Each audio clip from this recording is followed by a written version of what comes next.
Hello, my name is Chris Triolo. Welcome to my website, Bay Chris Decoys. Over the years, literally 30, I've become quite avid in collecting, painting, and carving decoys, and I would like to share that information with you.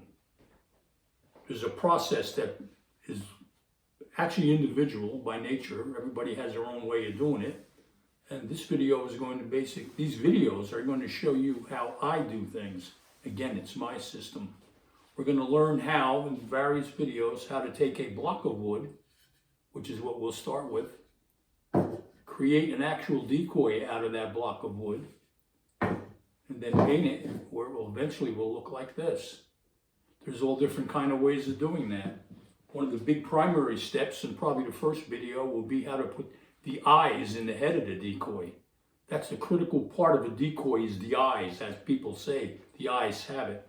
You're going to see how you take a pretty well squared off piece of wood that's carved out on a bandsaw and finally shaped into a head of a decoy and then positioned and placed on the decoy body. The other videos will be how do you prepare the wood after you have that thing carved out. How do you prepare it to take on paint?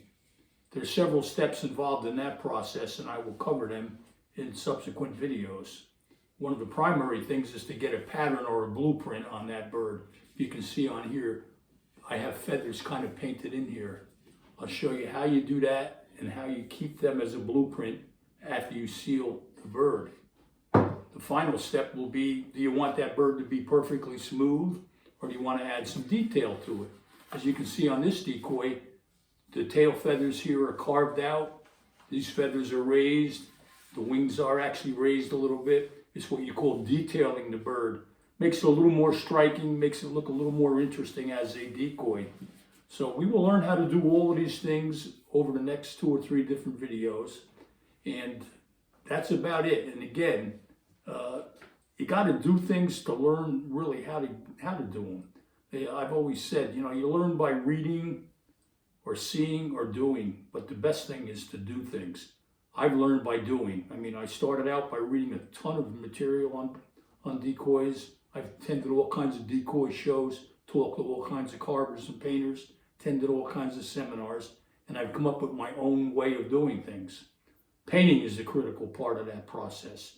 You learn what kind of paints I use, how I blend them, how I paint my feathers, and what kind of brushes I use to get the look that I want on my decoys. These are all things that will be forthcoming in the following weeks as we go through these videos. If you get a chance, please visit the gallery section of this video, and you can see the different types of ducks that I have. Many of them are my creations, and many are from various carvers that I've collected over the years. Thank you.